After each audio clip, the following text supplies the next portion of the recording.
This podcast is brought to you by WTOE Radio at throughouryes.org. Uh-oh, guess what day it is? Guess what day it is? Huh? Anybody? Julie, hey, guess what day it is? Oh, come on, I know you can hear me. Mike. What day is it, Mike? Leslie, guess what today is? It's hump day. Woo-hoo! Let's go. Let's go. Hi, this is Cheryl Echevarria of Echevarria Travel, your one-on-one travel agent making your travel dreams come true, home of the independent traveler. Whether you're sighted, blind, or disabled, whether you use a cane, guide dog, or sighted guide, Echevarria Travel will get you there safely. Come and learn more about traveling independently. Come with me, let's go. Come with me, let's go. Come with me, let's go. Come with me, let's go. Hello, everybody. This is Cheryl Echevarria of Echevarria Travel and the Echevarria Travel Show. How is everybody? I'm sorry I missed you back in February. We had, just like everybody around the country, it's been cold. It's been freezing. We got tons of rain and ice and everything going on. I keep looking to the sky and let's pray nothing else happens. And anyway, it's a perfect day out. It's almost spring, so I'm just getting into the springtime of year, so I can't wait. It is March 5th, 2014, March already. Wow. And don't forget, this coming Saturday, you get a spring ahead an hour, so don't forget to set your clocks ahead. We have a very great show tonight. A couple of things. You may have seen that I have a co-host. Unfortunately, Joe Shanley is not going to be with us tonight. He has cable problems, so next month in April, he'll be on here and he'll be talking to all of us. And he's from Farmingdale, New York, and he's a new member of the NFB of Long Island, so we'll be talking to him then. And I have a great guest tonight, Mr. Anil Lewis from the NFB. And he's the Director of Advocacy and Policy at our headquarters down in Baltimore. So after the first break, we'll be speaking to him about one of the bills that the NFB is trying to get passed, which is the Aircraft Carrier Technology Act, or we call it ACTA, ACTA bill. And we'll be talking about that and other things going on with the Department of Transportation and the airlines, and it's going to be a really fun show. I also want to let everybody know that the WTOE network, throughouryes.org, is run by donations from you, our listeners. And remember, this is a live call-in talk show. We're going to be on until 9 o'clock, and that number is 1-888-572-0141, and to send a tax-deductible check to the Northeast chapter of the NFB of New Jersey, and that address is 254 Spruce, Spruce Street, Bloomfield, New Jersey, 07003. And the WTOE network is celebrating 10 years. Joe Ruffalo started this radio network in 2004, and it's 2014, and we got 8 great shows going on. In fact, Tamara White, stick around after my show at from 9 to 10. Tamara White is going to be on, and she's got a great show. So we'll talk more later on in the show about the other great shows on the WTOE network. Some other things going on also tonight. If we have time for it, I'll be talking about the New York Times Travel Trade Show that my partner, Nelson Echevarria, who happens to be my husband, and Max, my guide dog and mascot of Echevarria Travel, went to this past Friday and learned all new things going on in the travel industry to bring back to all of you. So in any event, we're going to take a 2-minute break. And when we come back, we're going to speak to Mr. Anil Lewis from the NFB down in Baltimore, Maryland. Come on back.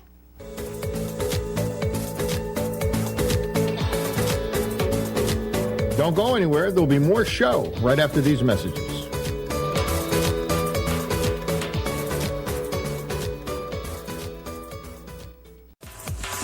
Come with me, let's go.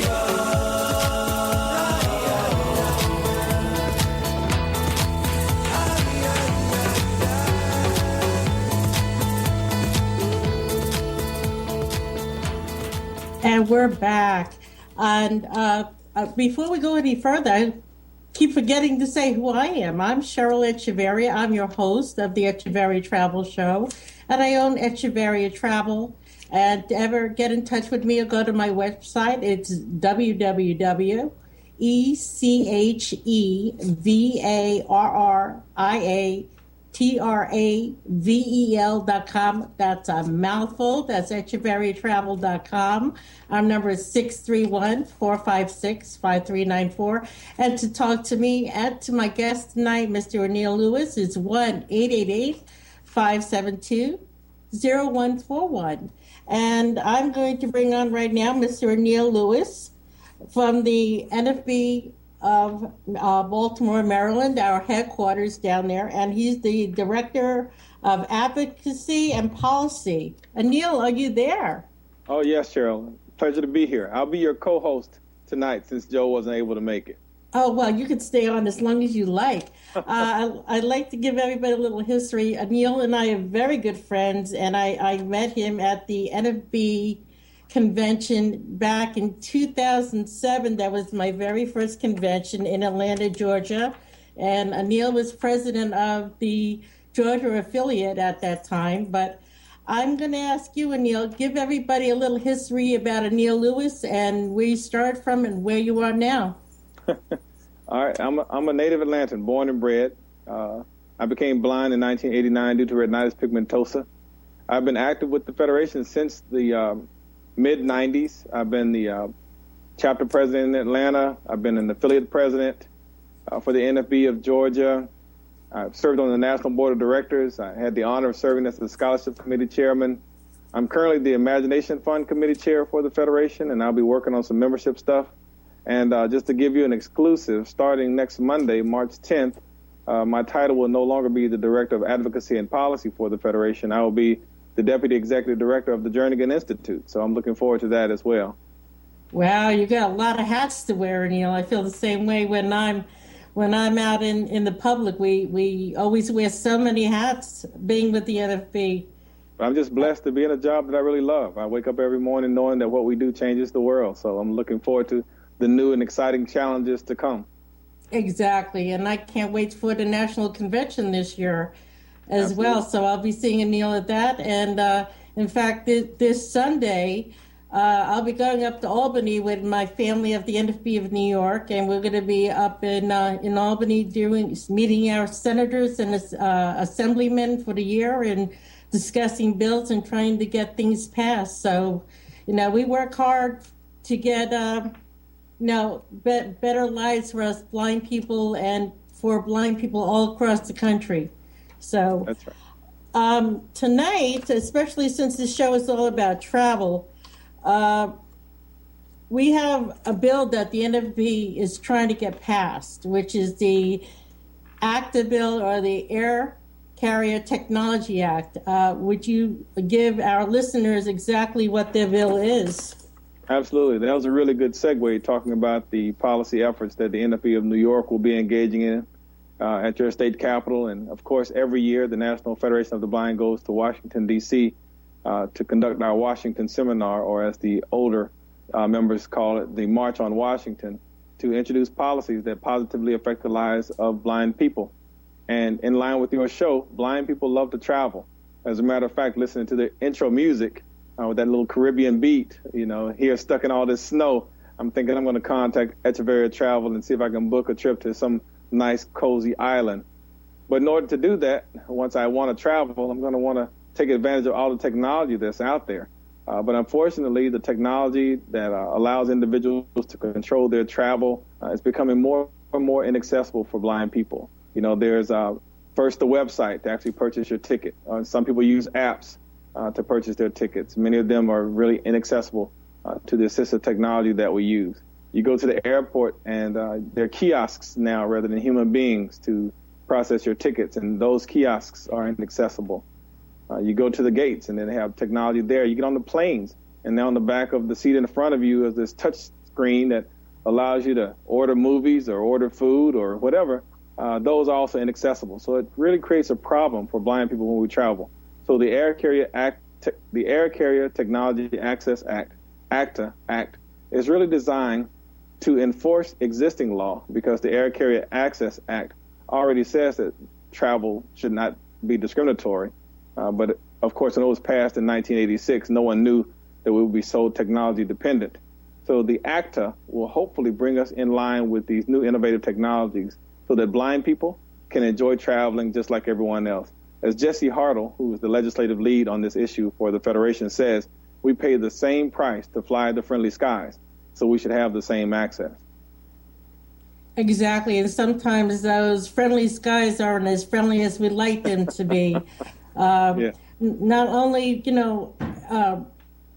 online or on the airlines themselves, but even at the airports with the kiosks or online with their websites. Even with me being a travel agent, some of the websites are still inaccessible for me to even book some clients on certain suppliers' websites. But some of them I'm getting my foot in the door with. Like currently I'm working with Walt Disney. And in fact, tomorrow I will be myself, Annie LeBaire, Janet Jackson, Joe Shanley, who is supposed to be on tonight. We're all travel agents, and we're working closely with Mark Jones and his technology team to upgrade the travel agent side of their website. So all blind people that want to be travel agents won't have an issue with Disney's travel agent side of the business. So, that's excellent.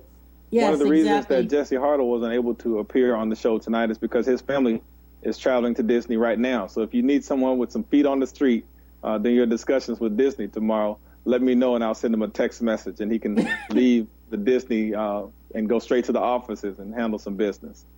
Exactly. That would be great. I actually spoke to him about some of those things before, about a month ago, when he was planning on going. So yeah, we've spoken about it.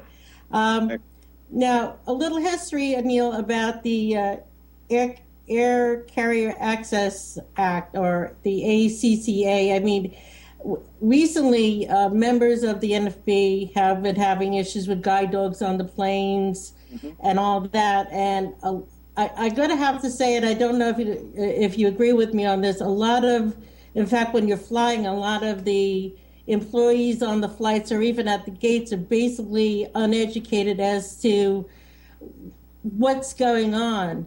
Right. I think, I don't know if they're purposely trying to do that at the airlines or not, but it does seem to me that more and more people at the airports are not as educated as they used to be about people with disabilities flying.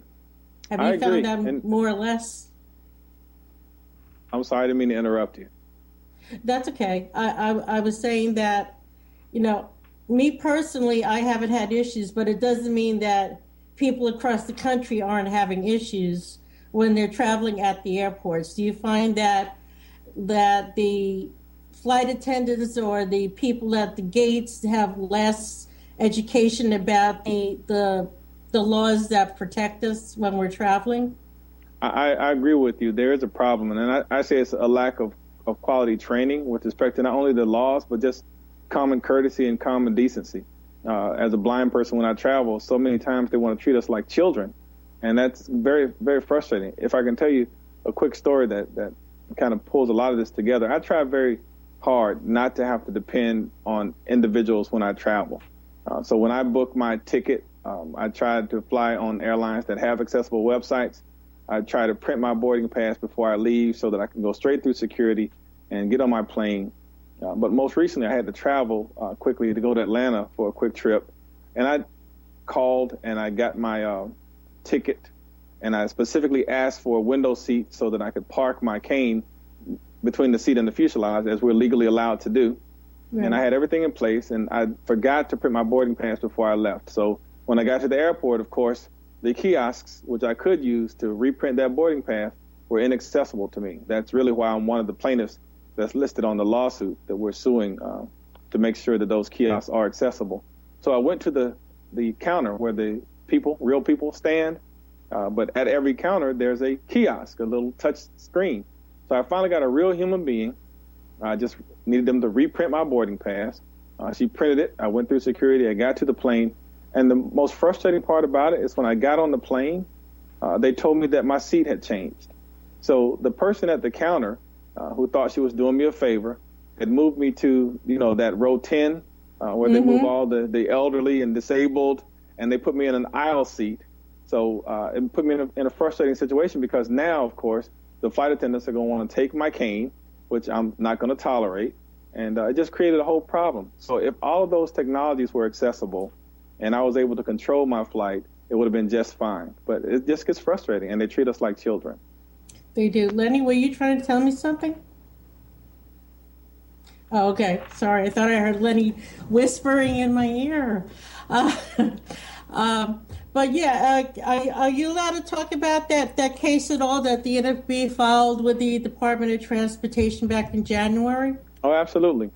I mean, it's already the law that these kiosks should be being made accessible, but during a recent regulatory process, they allowed the airlines an extension on making these kiosks accessible, an additional 10 years to make only a small percentage of the kiosks accessible. That's really just intolerable. The reality is all of the existing kiosks may be switched out before that timeline is over. So in order to make sure that the existing law is enforced, because we have tried very, in those proper parameters to create the systems change that we need to see. But when the systems don't listen, we have to resort to litigation. So currently, Dr. Mark Maurer, our national president, and myself are listed as plaintiffs suing the Department of Transportation to make sure that these kiosks are made accessible for blind individuals. I really can't understand why they only are allowing or expect that the airlines to have their kiosk and website, only 10% of them accessible within 10 years. I mean, the technology is out there, and they only expect about 10% of these airlines when there are thousands of them. I mean, we all know the big names out there, but there are other names like they have like Air Caribbean or Jamaica or Aer Lingus, or, they affect us here as well. I mean, they're international flights, but they have U.S. websites for the U.S. clients. Mm-hmm. So I don't know why 10% is nothing with thousands of airlines out there. That's just correct. Ridiculous to me. And the technology exists. It's readily accessible. I mean, if you compare other transportation modes, like if I want to catch the Amtrak to Atlanta, I have an Amtrak app. It's accessible. I can purchase my ticket. It puts my boarding pass right there on my iPhone. If I forgot, I could go to the kiosks in the Amtrak stations. They're accessible. I use an earbud, and I can make a purchase, or I can go to the counter there. That technology exists. The website's accessible. The apps are accessible. The kiosks are accessible, and I can get on a train with no problem. The airlines, I don't understand what the problem is. The same technologies exist. The same solutions exist. Unfortunately, unless they're mandated to do so, they're not going to change their spots. In other words, what I want also to bring up, which is a big thing that the NFB is working on, and it does have to do with travel because it has to do with work. So I'd like to talk about the Fair Wages Act that we're, fighting nationally as well as in every single state about the fair wages in the United States to get, and since you were the lead on this, I'd like you to bring that up because that's a very serious issue. Absolutely. I'm more than happy to talk about fair wages. We have made such a significant amount of progress on this piece of legislation. And it's important because if we are going to travel, we have to have money to pay for that travel. And we can't do that when you're only making pennies per hour. And for those viewers who are not, or listeners who are not familiar with the legalized process of paying people with disabilities less than the federal minimum wage, there's a provision within law under the Fair Labor Standards Act, it's Section 14C, that allows employers to pay people with disabilities less than the federal minimum wage. It's supposedly based on productivity, but the employers have all the control over this provision. And essentially, there's 400,000 people with disabilities currently being paid less than the federal minimum wage, a variety of different disabilities. So the Federation really has been fighting this fight since we were founded in 1940. You can see writings from our founder, Dr. Jacobus Timbrook, our second major president, Dr. Jernigan, and also Dr. Maurer has continued this fight. But we have not made the progress that we've made in the last couple of years before. Currently, the bill, which will phase out the use of this discriminatory provision over a 3-year period, the Fair Wages for Workers with Disabilities Act of 2013, the bill number is H.R. 831. Currently, that bill has 72 co-sponsors, and we're really moving it forward really well. Congressman Harper, who's a Republican out of Mississippi, is the sponsor of the bill. He understands this in a real way. He's a true champion around this issue because it's personal to him, as well as understanding that it's the right policy decision. His son, he has an adult son with Fragile X syndrome, which is a developmental disability. And he'll be the first to tell you that when his son was born, the professionals told him that you need to find a place to put him. And if he would have done that, his son would have been another one of these statistics that says that, that he can't do any more than what he's doing, and he would have been around making sub-minimum wages. But his son is actively participating in a lot of vocational programs that will allow him to earn at least the federal minimum wage and hopefully more. So we want that situation to exist for everyone. Our major opposition, of course, are the entities that profit on this. And many people are surprised that Goodwill Industries is one of the major purveyors.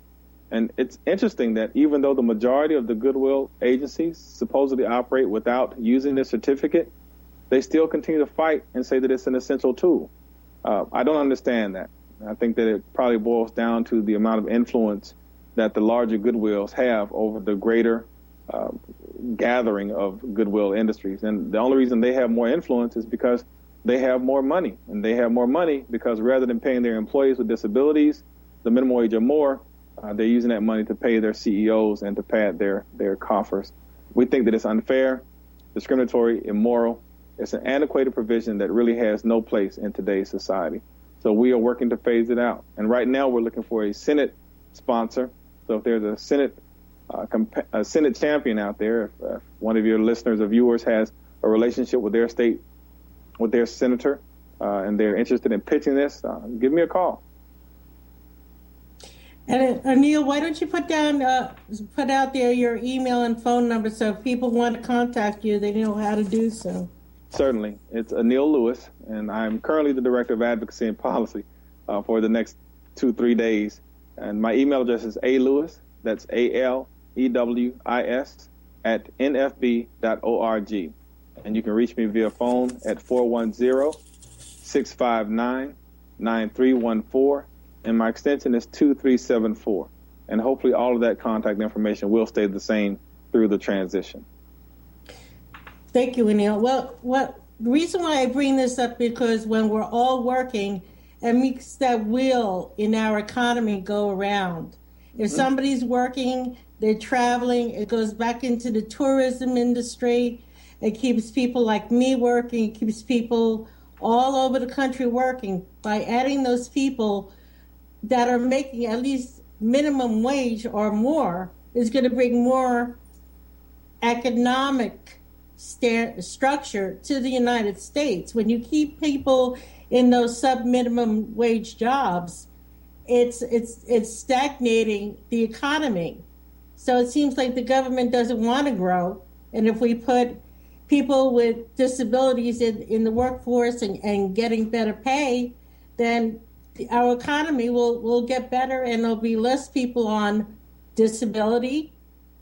We're always complaining that we have no money for this and no money for that. If we get more and more people off of, the disability, there'll be more money in the government to use it for other things.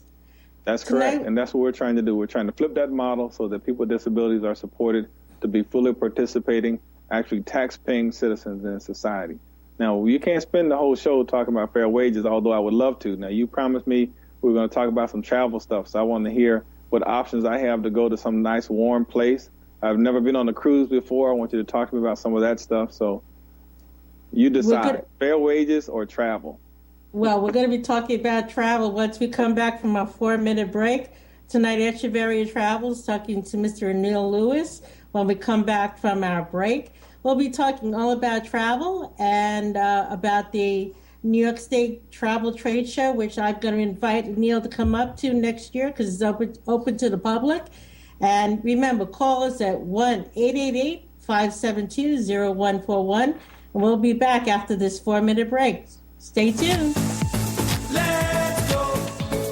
Hi, I'm Keith Zally, your announcer here at WTOE Radio Network. We're going to take a little bit long with this break to save our files for podcasts. So don't go anywhere because there'll be more of the Echevarria Travel Show in just a bit. Come with me, let's go.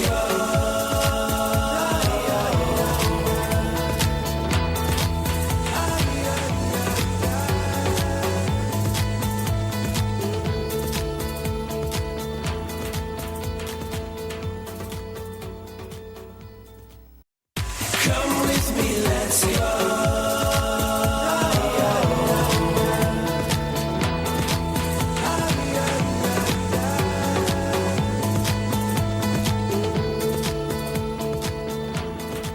And we're back.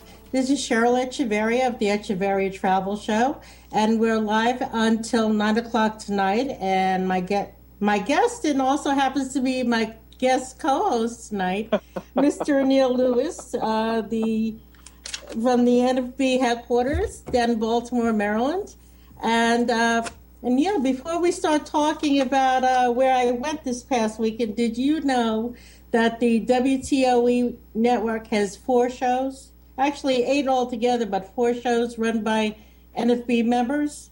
No, I didn't know that. I know about Through Our Eyes with Joe Ruffalo, and I know about the Echevarria Travel Show. What's the other 2?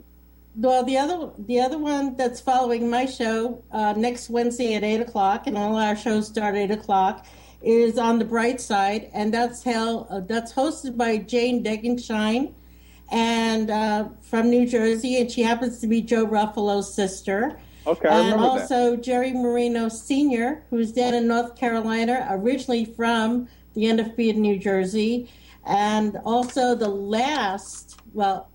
middle show of the month is actually the original, Mr. Joe Ruffalo, with Through Our Eyes with Joe Ruffalo. That's the 3rd Wednesday of the month. And the 4th Wednesday of the month is Looking Good Without Looking. And that's hosted by Linda Zany Thomas and Joanna Bacan. And they talk all about fashion for everybody, men, women, children. And she also does a fashion show every year at the convention of the NFB in New Jersey.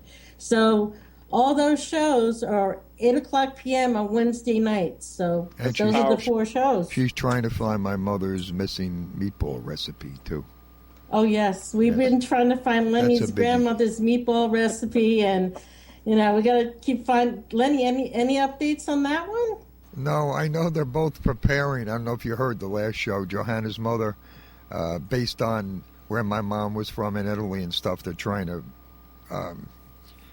they're trying to figure out what the recipe might have been. Her mother made a couple for me to sample, but then we had a snowstorm and her mother couldn't get out, so she ate them on me. Oh, goodness. Next time we got to make sure Joanna ships them to you. Right, so we have to try again. We're still trying. Well, let me know if you need any more beta testers for the meatballs. Yeah, okay. Exactly. Well, Neil, like I was saying to everybody before you came on, that this weekend, your other friend, my husband, Nelson Echevarria, who's Hi, Nelson. And Nelson's sitting right behind me. He's not on camera. He's right behind me. And Neil says, hello, Nelson. And we went into New York City, which is about a 45-minute train ride from us, to the Jacob Javits Center. And every year, they change the date every so often, but it's usually between January and February. It's the New York Times Travel Trade Show. And it's one of the largest trade shows for travel in the United States. And the very first day of this, which was February 28th, is just for travel professionals. So myself and hundreds of other travel agents went to the seminars. We learned updates on seminars on the Caribbean and on Europe and technology. And there was like 8 or 9 different seminars to choose from. Nelson and I did Europe, we did the Caribbean. And then after that, which opens up the trade show itself, it runs all weekend. Saturday and Sunday is open to the public. And Anil, if you could come up next year to New York, we could take you there. It has, sounds like it'd be fun. You said they talked about technology there, Cheryl. Is the technology you use as a travel agent, is it accessible? Do you have any problems with it? It all depends on what it is. Like I do use a phone, Android phone, and it is accessible to me for what I use it for. There are some apps that aren't. There's some websites that are not, but I try to get my foot in the door with them. Yeah. So if I could get my foot in the door, then we have a great connection. If I can't, I still try to find that person that can get me through that door. It's excellent. Not as easy as it seems to be. Yeah, they're developing those relationships. I think that's very helpful. I mean, since 2009 when I started, my biggest thing was, especially when I heard with Norwegian Cruise Line, that the NFB had a lawsuit against them, and this is before I was blind and part of the NFB, and back then they didn't have the technology that they have today, which we have Facebook, we have Twitter. I mean, a lot of these things, people say, well, you know, why should that be good for me? And people ask me, why do I only work with certain suppliers? And I said, well, it's not that I only work with certain ones. I promote those that have a working relationship with me. Excellent. I was able to reach out to the executive vice president of sales and marketing just by letting him know on Twitter about the issues that blind people have with Norwegian. And I'm very proud to say that now all their ships have Braille menus on them. They're working on their Braille signage. They're working on other technology to entice people with disabilities, blind or not, to travel on their cruise ships. Awesome. Go ahead. I said that's awesome. Now, you said that in this trade show, you talked about Caribbean. I'm not going to let you get off your own show until you talk to me about my Caribbean vacation. Well, Anil, where would you like to go in the Caribbean? There are many, many places. I actually learned this year about Martinique. I learned about Curacao. I learned, Nelson's from Puerto Rico. We've been to St. Thomas and St. John and the U.S. Virgin Islands and there's so many destinations to go to, and each one has a personality just like we are. So if you were to call me, which I hope you will do, and I would go by your personality of what you want to do and what kind of history you want to find out, and we'll match you up with the perfect place to go, whether it's an all-inclusive resort or it's a cruise or it's just going to that destination of your dreams that I can take you step by step through and find the perfect thing for you. I want a place that there's a nice beach. I want a place that there's nice music. I want to be able to go to the beach during the day, and I want to go to a nice little soca place and dance at night. I want a place with good fruity drinks and lots of fun. Oh, there's so many places out there. I mean, my first pick, of course, is Puerto Rico, because that's where my husband's from. It's a U.S. territory. We also have the NFB of Puerto Rico down there. It's a wonderful place to go and visit. St. Thomas is great. Curacao is like going to Paris because it's... Oh, Letty's playing Caribbean music. I love Very good. I love it. Yes, exactly. The reggae, the steel drums. In fact, now, I did have the pleasure of going to Puerto Rico. I was the national rep for our NFB of Puerto Rico once, and I stole a little time to enjoy myself while I was there. I went a little horseback riding, and I love to zip line. I love the zip line. And the one in Puerto Rico was very nice. You had to hike about a mile to get to it, though, but it was very nice. The only thing I regret is I did not get to the luminescent bay. So I'll go back just to do that. Did you go on the zip line through El Yuque, the rainforest, or where did you go for that? That Do you sounds remember? right. That sounds correct. That sounds, yeah. El Yunque, yes, that is the only rainforest in the United States. That's in Puerto Rico, and it's one of the largest. And we actually, the first time my husband took us there, we drove to the top. And while we were up there, they say you have to leave at a certain time because it's a rainforest. It rains every single day. And while we were there, it was pouring rain. And it was just amazing. You're driving around and there's waterfalls on both sides. And, oh, wow. You don't have to see it to feel it. I mean, you feel the humidity and you smell. And you hear the noise of the waterfalls. Yeah. Exactly. So, you could get out and get a nice, fresh, cool drink. The Luminescent Bay, that is when you go out, you could go out on a canoe or a glass-bottom boat, and it's phosphorus, and it lights up at night. So it's a very romantic thing to do.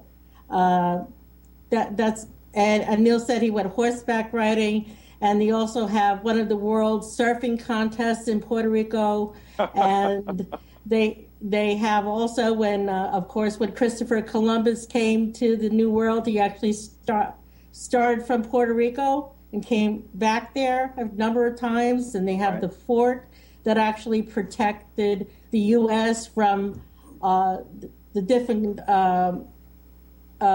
enemies that we had at the time. And they make some really good rum there, too. Oh, yes. Puerto Rican rum is very good. In fact, our next place that we're going to that we've never been to yet is we're going to Jamaica in August. So, what part of Jamaica? We're going to Ocho Rios, and we're going to Sandals, all-inclusive resort. Wow. You want to come along? We're going with other couples. Yeah, I am game. I'm going to be following up with you. We'll see. Jamaica may be the place. Okay. And Jamaica is a wonderful island. Well, the thing I like when I travel is I don't want to go to another place that makes it feel like I never left the city. So I love going to the place and getting a sense of the authentic, culture. I went to the Bahamas once, and we went so low budget. There was something called the Big Brown Bus Tour. It was really just an old school bus that they painted brown. But it was the greatest tour because they took us out in the countryside, and we saw the kids there going to school in their uniforms, and they pulled up into this private beach, and there was this nice little restaurant tucked away. So I love that kind of feel when I travel, getting a sense of being in the place, being immersed as much as you can in the culture and in the environment. That's what we love to do it as well. That people sometimes like us being blind, they're afraid to get out of that box and look outside of the resort. When you're visiting someplace, first of all, always talk to somebody that knows about the area you're going to. At every place you go, whether it's the Caribbean, New York City, there's always going to be that one area you don't want to go to. So make sure you're speaking to somebody that knows what they're talking about, because on the internet, there's thousands of things out there. But you know what? A lot of it's a lot of misinformation as well. So what I tell people when they're out there looking for travel is to do their homework and then bring it back to me so I can sort it out for them and let them know, hey, I actually just did a vacation with somebody to St. John, and the resort that they were looking at, they wanted to go to, but when I called up, I found out they're under reservations for the next 6 months. So I said they can still go there, but do you want to go there when they're working and hammering and all this and that, or would you like to go to this place, which was just as good? And they said they would never have known that unless I had told them and found out that information for them.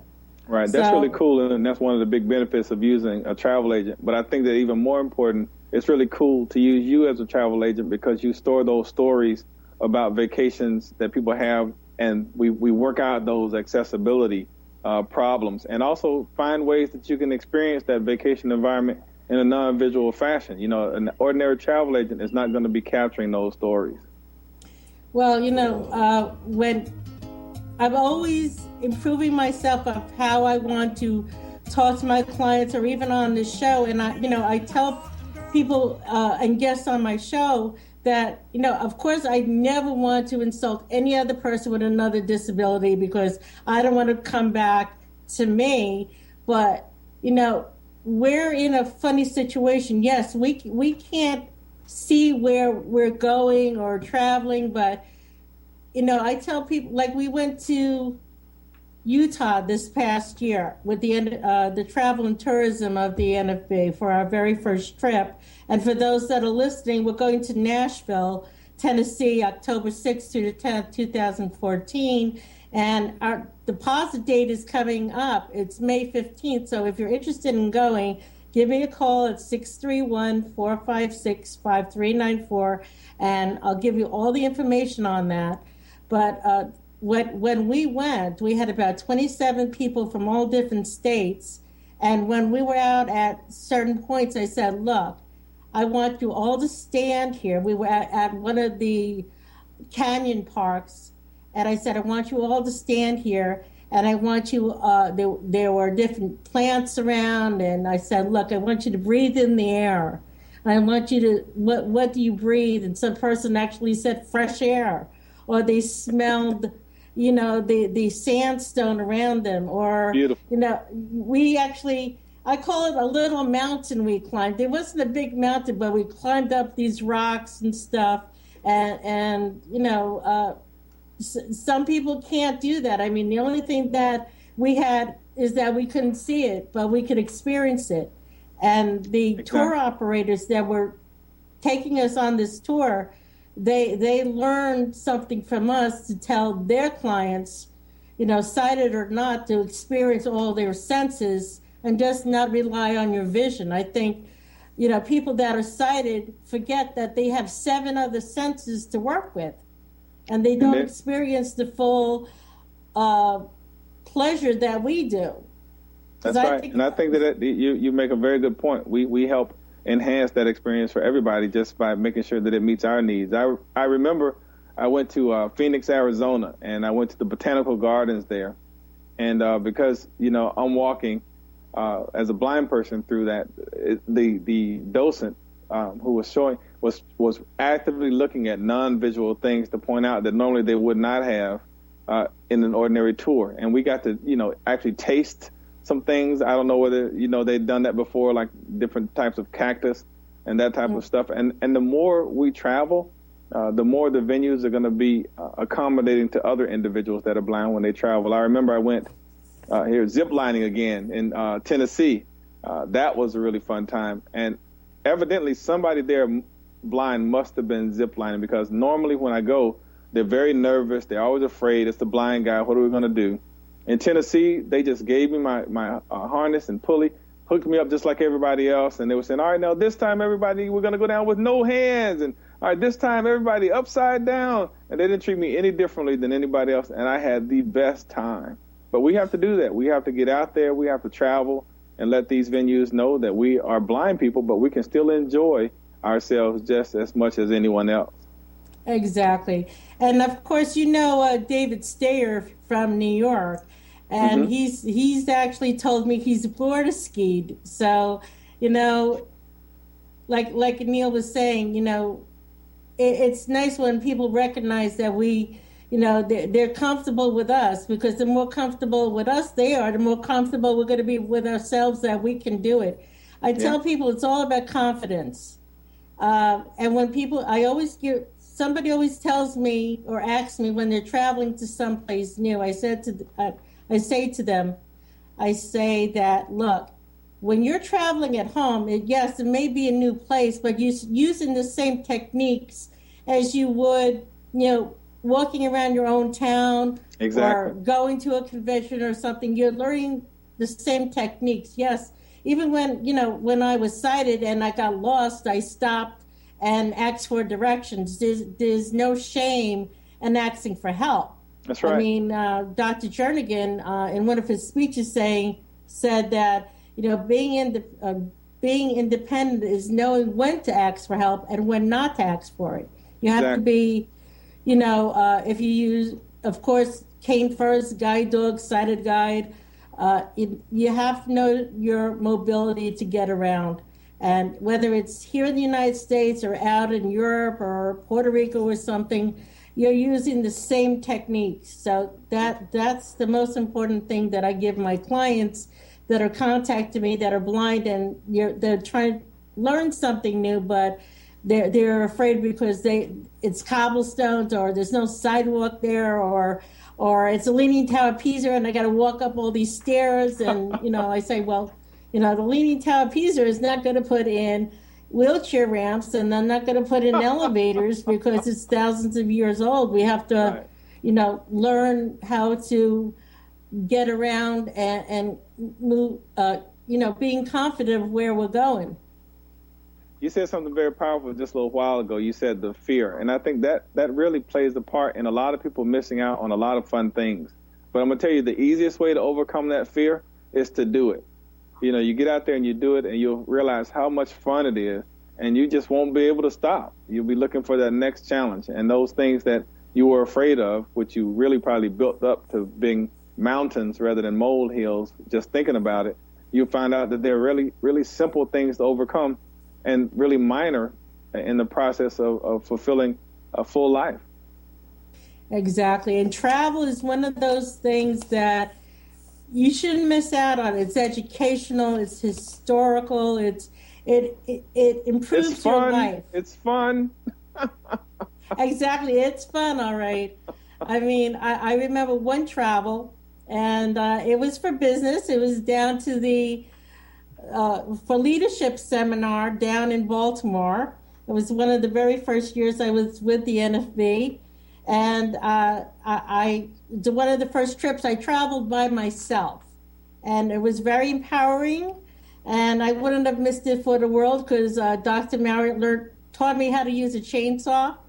And I still have that. I call it Stumpy. Talk about fear. And I keep Stumpy right by my potbelly stove, and I tell Nelson, I don't care if we run out of wood. That is not to be burned. That's mine. So, if I sat at home and didn't do anything, I wouldn't have experienced that. And that's even before I, became a travel agent. That's before that was the summer after I went to the Atlanta convention, and actually that was the first place I traveled by plane by myself. Nelson didn't come with me. I went by myself, and I had the most amazing time. So, well, that's what we teach in the National Federation of the Blind. We teach that blindness is not the characteristic that defines you or your future, and we try to make sure people realize they can have the life they want. Blindness won't hold you back. Exactly. And speaking of National Convention, if you have not made your reservations yet for National Convention, it's going to be spectacular again this year. You got to make your reservations. If you go to nfb.org or read your Braille monitor, we're going to be at the Rosen Center again this year, which is a wonderful hotel. Wonderful hotel. And you'll find the reservation number there online. Do not wait to get your airline tickets. People love to wait till last minute to get their airline tickets, thinking that they're going to go down. July 4th week is the most blacked out time next to Christmas to travel. It's also one of the most frequently traveled weeks of the year. People are out of school. People going away for weddings. I mean, even when I booked my airfare back in January to go down to Orlando in July, it was almost sold out. So, do not wait to go. If you're listening, people, please make your reservations. We don't want you to miss out on the National Convention. And we're celebrating 74 years. Oh, my goodness, Anil, 74 years. Wow. Yeah, wait till 75. This year's convention is going to be phenomenal. The pre-registration form is up, and people should go ahead and get registered so that you can get the discounted rates. But it really is going to be a lot of fun. It's going to be educational. It's going to be all the things you said traveling is. But like I said, it's going to be fun. It is. And in fact, the Travel and Tourism Division meeting is going to be on July 3rd between 1 and 4 p.m. Speaking of Norwegian Cruise Line, I'm having the manager of the Access Department, being one of our guests this year. We're having Mark Riccobono coming and speaking. He said he'll try. He's going to be at almost every single meeting, but he said he will come and we'll give him plenty of time to speak. And we have some other surprises coming up. I want to thank Anil Lewis for being my guest and co-host tonight. Anil, thank you so much again. Thank you very much. And yes, we can't talk at the same time. Sorry that. But like I said, we're coming to the end of our hour. It went by so fast. Oh, goodness. Anil, anytime you want to be a co-host, you're more than welcome to be one. Remember, people, upcoming months, I am going to have Weberman's Foods on in April. They are the kosher supplier for the cruise lines. And then in May, I have my business development manager from Globus Travel Family Worldwide Destinations going to be on. Stay tuned for more people, more experiences. If you have an experience that you want to share on the Echevarria Travel Show about your travel and you want to be part of the show for the evening with me, give me a call at 631-456-5394. Lenny, thank you very much again for being a great station manager, and we'll see you next month. Have a great day, everybody. Bye. Thanks, Cheryl. You will fall in limbo, love. Jack be limbo, Jack be quick. Jack go on the limbo stick. All around the limbo clock. Hey, let's do the limbo rock. Don't move that limbo bar. You'll be a limbo star. How low can you go?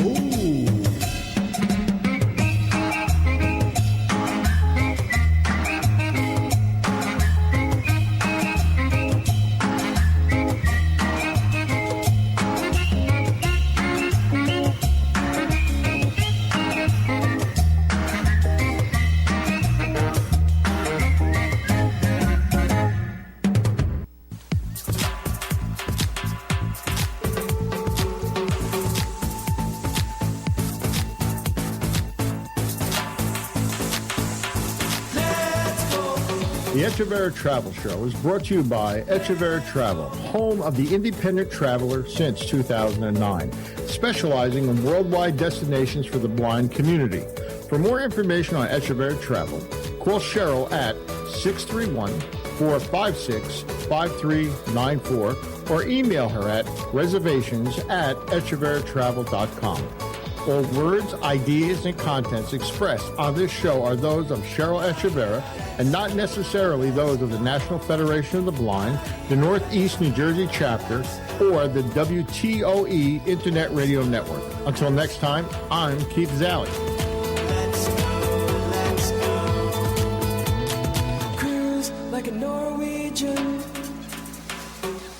The previous WTOE radio podcast is a commercial-free version of our live broadcast brought to you every Wednesday evening starting at 8 p.m. Eastern Standard Time at through THRU-OurEyes.org.